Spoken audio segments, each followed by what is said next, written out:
Hello and welcome to World Insight on CCTV News. I'm Wang Mengmang in Beijing. Coming up on today's program. Russian President Vladimir Putin's recent visit to China aimed to strengthen ties between two nations that remain partners but not allies. What's at stake? And on the sidelines of summer Davos in Tianjin, we sat down with Klaus Schwab, founder and executive chairman of the World Economic Forum. He shared some thoughts on what Brexit means for globalization. We begin today's show with the meeting between Chinese President Xi Jinping and his Russian counterpart, President Vladimir Putin. On Saturday, President Putin paid a state visit to China at the invitation of Chinese President Xi Jinping. After their talks, the two leaders issued 3 joint statements and witnessed the signing ceremony of over 30 trade deals. Both sides have vowed to deepen the comprehensive strategic partnership between the two countries. And before our discussion of Sino-Russian ties, let's take a look at the visit. An unswerving strategic partnership. Russian President Vladimir Putin paid a one-day visit to Beijing last Saturday. This is President Putin's 4th trip to China since President Xi Jinping took office in 2013. The two leaders had met just 2 days earlier at the SCO summit in Uzbekistan. President Putin's visit to China comes at a symbolic time, as this year marks the 20th anniversary of the China-Russia Strategic Partnership of Coordination and the 15th anniversary of the Good Neighborly Treaty of Cooperation. After talks, the leaders signed several bilateral joint statements, in which they reaffirmed intentions to strengthen global strategic stability. They also addressed cooperation in information space development. The visit of President Putin is very fruitful. It will enhance and vitalize our comprehensive strategic cooperative partnership. 20 years ago, China and Russia established that comprehensive strategic cooperative partnership, and 15 years ago, we signed the agreement on friendly neighboring nations. These two agreements have major significance for our relationship. We are pursuing economic cooperation, as China is the first trade partner of Russia. The world economy is not stable in many areas like currency and energy, and that has affected us. Russia and China's stances are quite close, and sometimes we are in the same position in terms of international affairs. We will continue dialogue on national issues. In addition to the joint statements, more than 30 trade deals were signed. The two countries agreed to pursue closer cooperation in areas including energy, transportation, agriculture, media, and the military. Meanwhile, 58 different commercial initiatives with a gross investment volume of $50 billion are currently in discussion between the two countries. As major economies and emerging markets, the two countries are also working on integrating the Belt and Road initiatives and the Eurasian Economic Union for broader regional economic cooperation. Some critics say that the frequent high-level exchanges between China and Russia seem to have had little impact on shrinking bilateral trade volume. The task of how to promote bilateral business remains a priority. And now for more discussion on President Putin's visit to China, we're joined in our Beijing studio by Mr. Yang Xiyu. He's senior fellow at the China Institute of International Studies. And also in Beijing, we have Mr. Cui Hongjian. He's director of the Department for European Studies at the same institute. And over in Moscow, we have invited Mr. Alexander Lukin. He's director of East Asian and SCO Studies at Moscow State Institute of International Relations. Welcome, gentlemen, to World Insight. So bilateral exchanges between China and Russia have been highly frequent over the past few years. There have been 15 meetings between the two presidents, and their meeting in Beijing came just 2 days after their talks in Tashkent. So what are your views on this unusual number of interactions, and what does their strategic partnership entail, Mr. Yang? Well, the growing frequency of the exchanges at the top level really reflects the fast growth of the bilateral relationship in both in the wide ranges and in depth. Especially for this summit, the two presidents signed 3 fundamental and strategic joint statements that not only lay a better base for the bilateral relation in the future, but also set up a framework for a more justice and a more fair international order as a framework. So I think the three documents will not only as a guidelines for the bilateral relation, but also guideline for the new type of international relations that is based on mutual benefits and equality.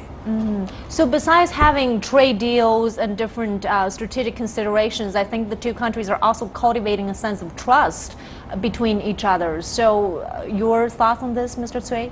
Yes, exactly. As we know now, these two countries are kind of a comprehensive strategic partnership of coordination. It's a very, very special, among all of these strategic partnership in China, for China. As we know, not only for this very, very high mutual political trust, and also more and more cooperation. Of course, this time, especially during the visit by Mr. Putin in Beijing, we can find so many, a number of signature for so many agreements and deals. It shows that now for China and Russia, we want to broaden this cooperation, and not only for traditional energy and military and also political exchange, and also more this time. I mean, the most impressive highlights for me is it looks like both two countries are going to kick off the very, very large-scale cooperation in infrastructure, transportation, and I think it's a very, very good starting point for both the countries. And now let's turn to Mr. Lukin in Moscow. President Putin's visit to Beijing was very short but very fruitful. We mentioned there were 3 major joint statements and over 30 trade deals. However, analysts say that it seems that economic cooperation between the two countries are their political ties. Your thoughts on this, Mr. Lukin? I don't think so. Actually, there is a discussion in Russia, and that's why this visit was particularly interesting. There is a discussion about if China and Asian countries in general can substitute Russian traditional partners, European partners especially, after the worsening of the relations between Russia and Europe and the West in general. And that Chinese potential is not enough. China is behaving too egoistically, and it's a tough negotiate. And as you said before, the trade volume is shrinking, and so on. So it is very important that this time, and also last time, end of last year, the last meeting between the president, we signed Russia and China. Russian and Chinese companies signed a lot of new deals which show that we're entering a new stage of economic cooperation. The main theme is first Chinese investment is in Russian energy sector is now allowed, which was very difficult before. It's a new stage of Russian arms sales to China. Russia began to sell to China the most advanced military technology. Right, and now we came to a stage of integration, because we have, as you said, more than 30 deals of various joint ventures and investment. Right, and now we have some figures to illustrate the trade relations between China and Russia. Although high-level exchanges between the two countries are frequent, figures show that trade volume has shrunk. The figure fell from around $100 billion in 2014 to a little over $60 billion in 2015. Observers have attributed this to various reasons, including Western sanctions placed on Russian economy, a devalued ruble, and China's economic slowdown. So, gentlemen, what exactly can the two partners do to turn the tide, Mr. Yang? Well, first of all, I think in terms of value of currencies, the volume shrink dramatically. But if you look at the volume of the commodities, the size was increasing. So the reason was, why the shrinking? The reason was not the devaluation by ruble, but because of the sharp declining of the energy products. oil and gas. That means Russia exported more gas and oil to China, but in terms of the dollar, in terms of RMB, in terms of rubles, yes, shrinked. And the statistics is based on not volume, but based on value. So that's the fundamental reason. Of course, you mentioned the other reason, sanction measures, and devaluation, and some other China slowdown. But I think Chinese economic slowdown didn't affect the trade, and the sanction on Russia didn't affect the trade because China had little effect from the Western sanction on China, on Russia. Only the devaluation and the sharp declining the prices that contributed the declining of the trade volume. And hopefully that in the future, these 30 trade deals will will further strengthen the trade ties between the two countries. But let's talk about this. Why do you think the two countries define their relations as partners instead of allies? How far are they from becoming real allies?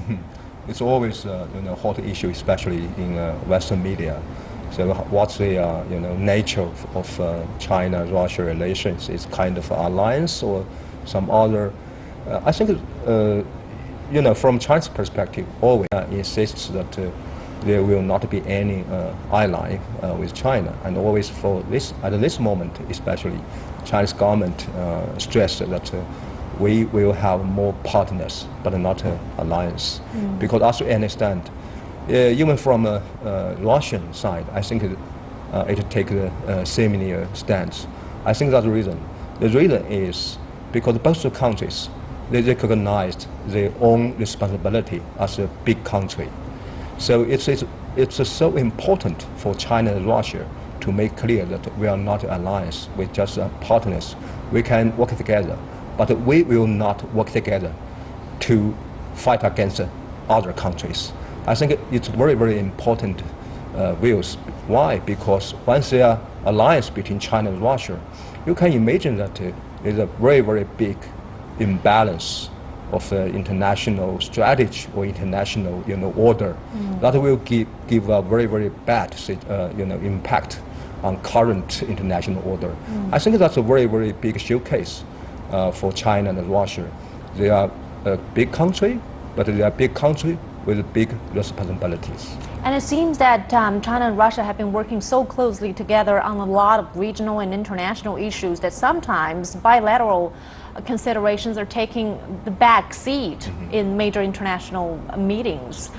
So, Mr. Lukin, I'd like to have your insight on this. How far do you think China and Russia are from becoming real allies? Well, we don't need to be an ally if you think that an ally is a formal agreement of common defense, because we had alliances 3 times in our history and it never worked. For example, we had border clashes in late 1960s and we formally were allies at that time. So I think that Russia are big countries, as it was said, and it's very difficult for such big countries to be allies if there is no a very direct common threat.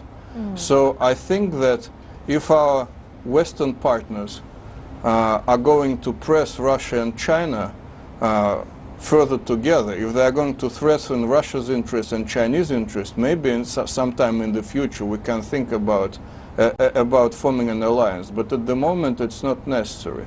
Well, it's important that you brought this up because very well without it. Yeah, because some analysts are arguing that the future of Sino-Russian relationship will be defined to a large extent by how these two countries deal with the West and particularly the U.S.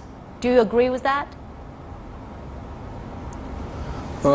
Yes, but not necessarily. I think that close relations and strategic partnership is in the interest of both our countries, regardless to our relations to third countries.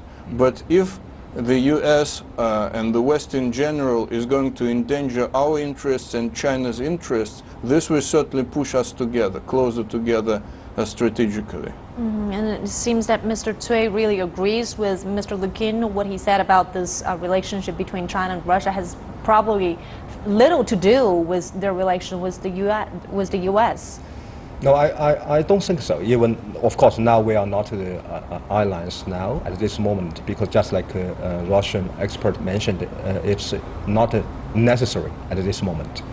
But of course, for China and Russia, we share more and more, common interests, and also we are trying to work together to deal with some common challenges, including this time. I mean, this visit, both two leaders, I mean, Mr. Xi and Mr. Putin, they signed so many agreements.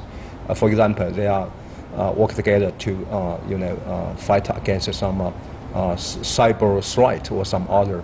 But now, of course, on the other side is, at the same time, China and the U.S. we're also trying to, develop our relations, the big relations between, the major powers like that, and also between Russia and the United States or some other Western countries.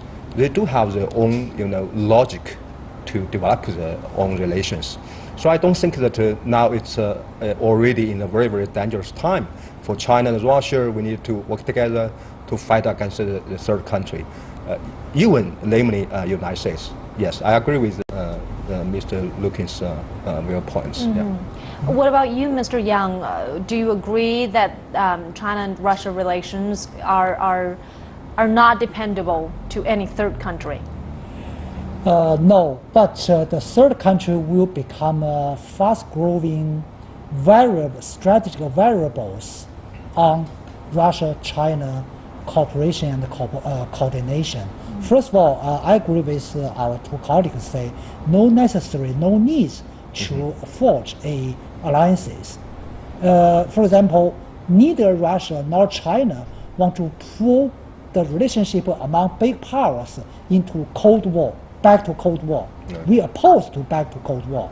The modern alliance is actually a product of Cold War.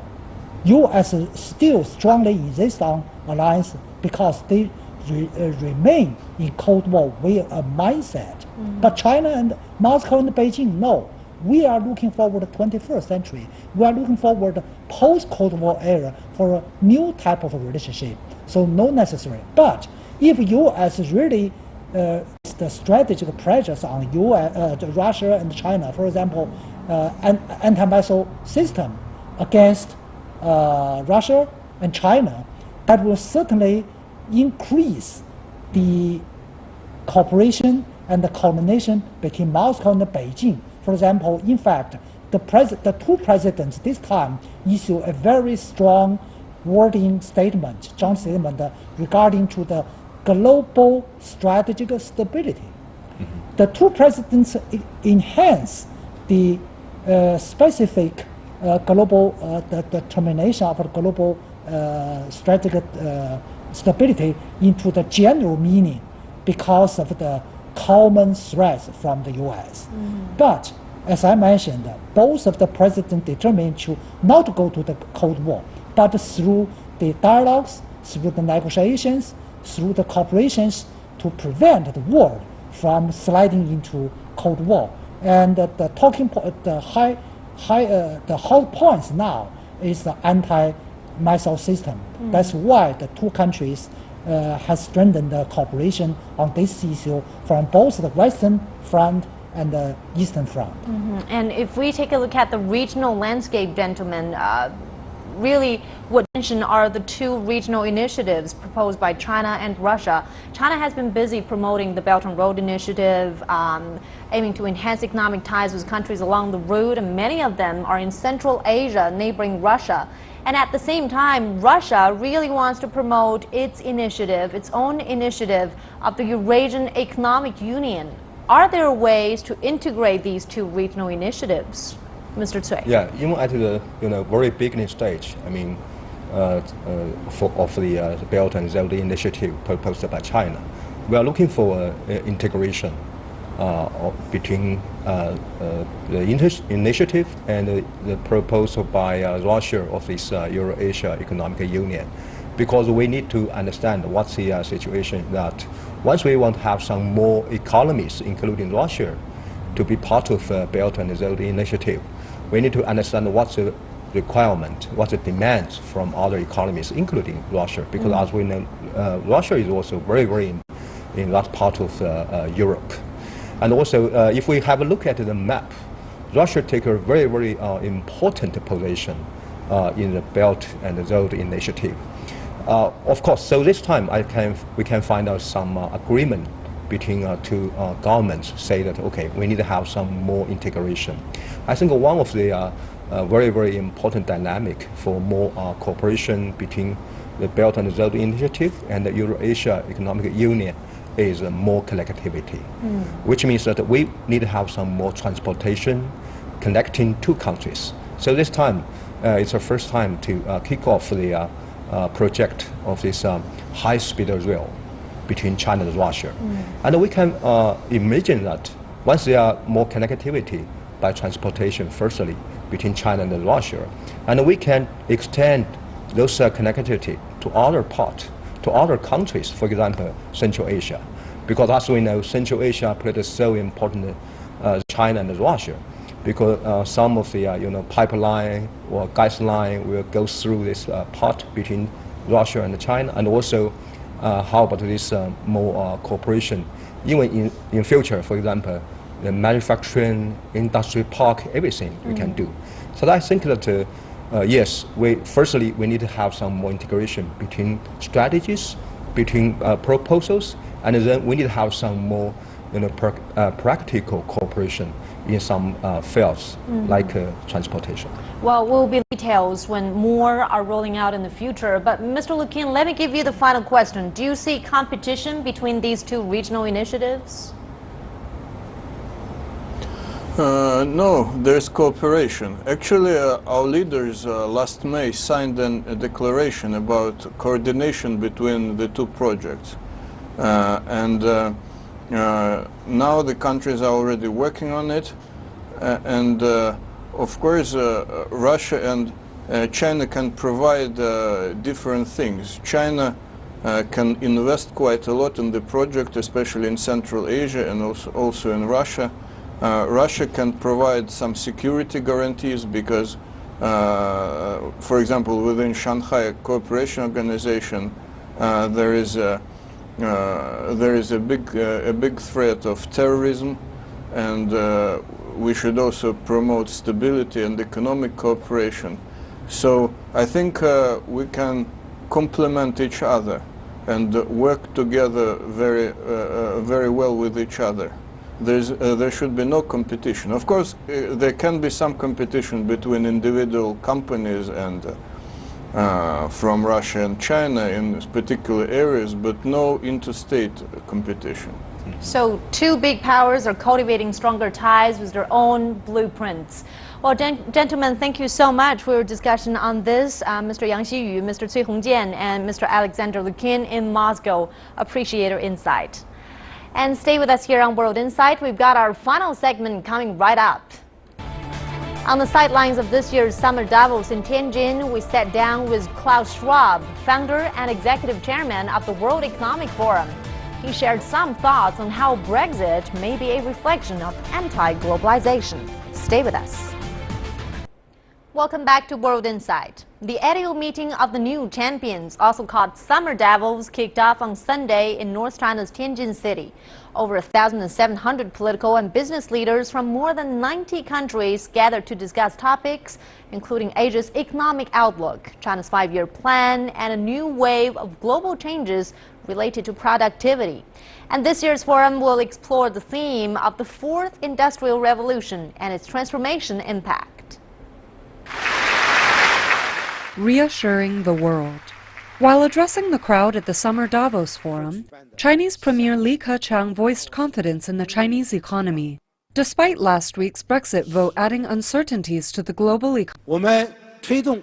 We need to promote economic transformation through structural transformation and keep the economy within the proper range so the Chinese economy will not head for a hard landing, and we can deliver the major targets of economic and social development set for 2016. He also said that China will encourage innovation as the world's second-largest economy presses for supply-side structural reforms. We will actively promote mass entrepreneurship and innovation, bringing together the elite and the grassroots, online and offline, and enterprises and research institutes. Every action counts in building innovation driven by people power.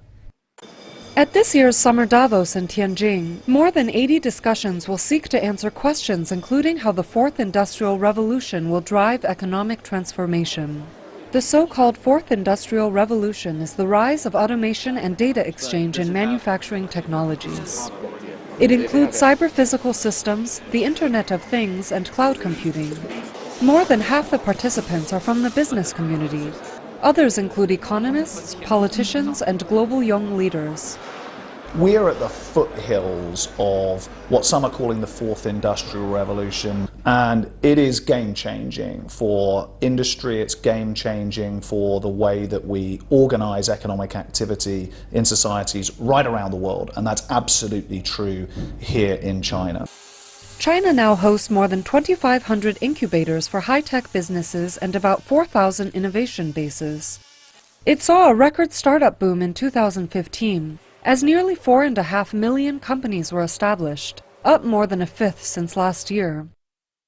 The Summer Davos Forum has played an active role in promoting exchanges and cooperation between China and the rest of the world since it was first held in 2007. 2016 marks its 10-year anniversary and will also herald the beginning year of China's 13th five-year plan. This year's forum is expected to bring about more transformation and upgrading to economic structures in participating countries. Well, the World Economic Forum was founded by German economist Klaus Schwab in 1971 and is widely viewed to be the highest level unofficial meeting on the global economy. And my colleague Tian Wei sat down with Schwab on the sidelines of the forum shortly after Britain voted to leave the European Union on Friday. Schwab shared some thoughts on why he believes Brexit to be a rejection of globalization. And they also spoke about the Fourth Industrial Revolution and the future of the World Economic Forum in a changing global environment. Professor Schwab, welcome to CCTV News. Great pleasure to be here again. Fourth Industrial Revolution. Usually Industrial Revolution has to be able to raise the living standards of people continuously for decades. Seems to be Industrial Revolution. So is this likely to be the case? Yes, certainly, for several reasons. First, we will have technologies like robotization, three-dimensional printing and so on, which will ultimately increase productivity and in such a way contribute to higher living standards, to GDP growth. But we also have new products like products in the health industry, research results from from our brain pattern and so on, which will create richer lives, richer not only in economic terms, but in terms of being able to communicate better. So I foresee a great potential to increase our living standards and our life satisfaction through the means of the Fourth Industrial Revolution. In your book, The Fourth Industrial Revolution, you keep on arguing about the case for this specific evolution. You specifically mention it's going to increase the interconnectedness of the world. But Professor Schwab, many have pointed out over the past few years, there has been an anti-globalization trend and anti-regionalization trend as well. For example, being reflected by Brexit not long ago. What do you make of it? I regret very much because we definitively have here a contradiction. On the one hand, we are living in a more and more interconnected world, in a world which becomes a global village, where we depend each on another. But we also have to recognize that the pace of change is so fast that many people have difficulties to cope with the change, and therefore have a great level of anxiety.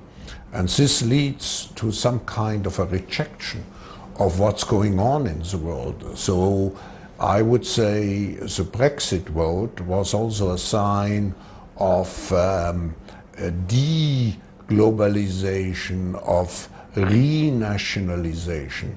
We absolutely have to fight those tendencies, and we have to do so by explaining the people better that we are really interdependent, that change we have to be afraid of, but change is something which we should embrace because it offers us new opportunities, and particularly it offers us the opportunity for better lives. But talking about the we, who are the we you are talking about, Professor Schwab? You can see worldwide the politicians are losing their ultimate trust coming from the people, and also the grace of a generation of politicians with huge authority like those after the Second World War. So they are not the one likely to work anymore. So who are the we are we talking about here? I think also the Brexit vote and other developments in the world show that the elite is absolutely under the obligation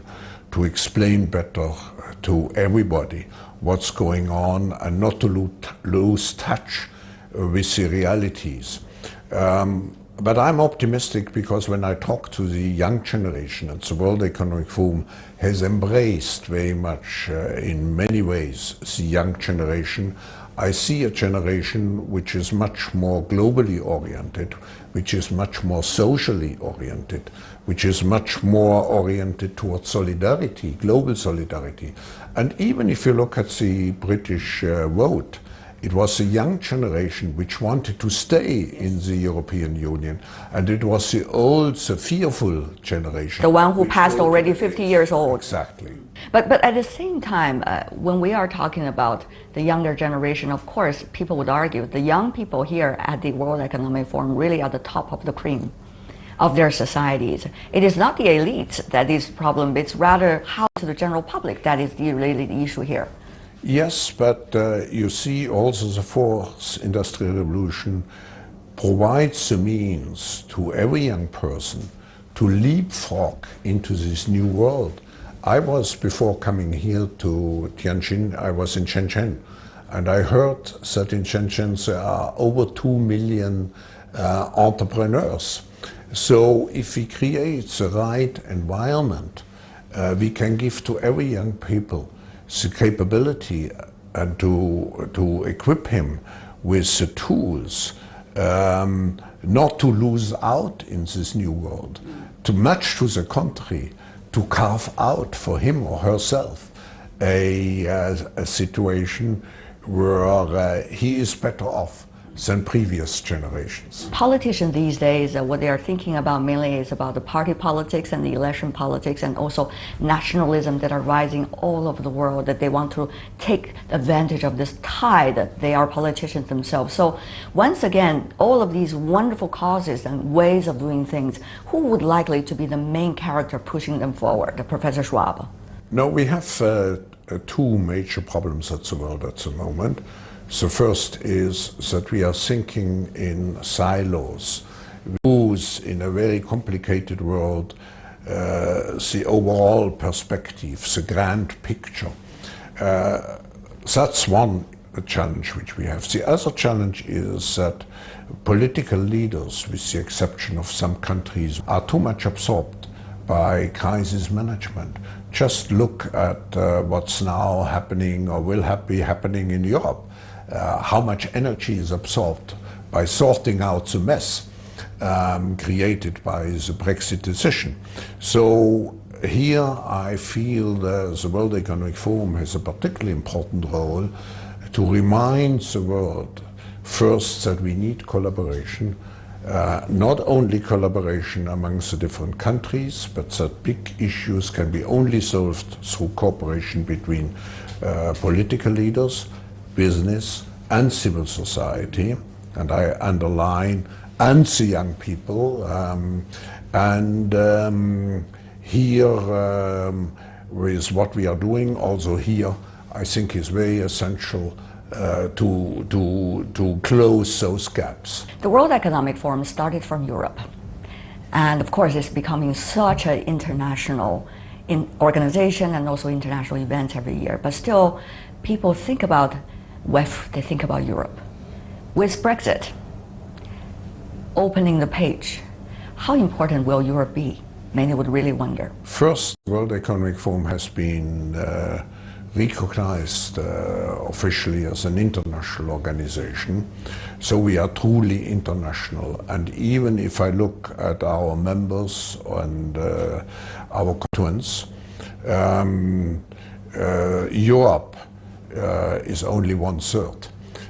I think we have very well created a situation of global integration with 1/3 Europe, 1/3 Asia, 1/3 the US, and the rest of. Great balance, I have to say. It's becoming more balanced, but Europe. Of course, I'm Europe, and for me, Europe was a great vision. Never have war again in Europe. I think this will be not the case.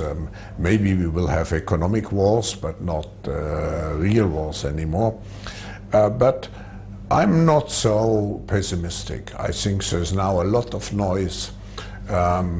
We should not forget 48% of the British, in particular the young generation, wanted to stay in the European Union. I think not everything is perfect in the European Union. It's also a wake-up call to rethink the whole concept of the European Union. And the World Economic Forum is already inviting leading European politicians and to come together to see what reform processes are necessary to avoid a situation as we have seen, and to make people enthusiastic again about Europe. But will there be domino effect politically? The collapse of Europe, as they argue? It could be, but if we draw the conclusions and if we make Europe much more flexible, I think flexible means we have to make it means that there are different options, like we have shown with the Eurozone. So maybe a common defense union and so on. So not everybody may be ripe to embrace everything. So we have to build Europe step by step. And my experience out of the last 50 years, 60 years is Europe always goes one step back, but afterwards 2 steps forward. It seems to be true for many countries and regions. Exactly. It's a way of life. Also, another very interesting thing that you argue in the book is the division of labor between, the system, the government, the industry and business world, and also the civil society. Many are wondering what should be the responsibilities these days of politicians and governments, and what should be the responsibilities of the general public. For example, when a referendum is being used, Professor Schwab, this is an organization based on grassroots participation with top of the cream of the world. So what do you make of this interesting question? I think politicians still have to be in the lead because particularly in the 4th Industrial Revolution, we need regulatory frameworks. We need regulatory frameworks on a global level. We need principles. We need, if possible, common values, because that's the best base to create afterwards a solid framework for cooperation. It's very important also to understand that business at the end is a driver of economic progress, so it has its own role. And finally, civil society today is more important than ever before because it's the people on the ground which provide at the end the legitimacy. So we have to create a strong not only coordination but collaboration between those 3 pillars of society. And here I think the World Economic Forum has been at the forefront of bringing those three sections together. And in the new world of the fourth industrial revolution, we need new rules, we need principles. For example, how do we create the norms for genetic engineering? How do we create the norms for automatic traffic? I could go on. How do we need the norms for? And all this needs global norms. And I see the role of the World Economic Forum very important in helping to set those norms. And that's all we have for today. If you'd like to see more, you can visit our website. Just type World Insight CCTV News into your search engine or check out our YouTube channel. From me, Wang Mengmeng, and everyone here at the World Insight team, thanks for watching and see you next time.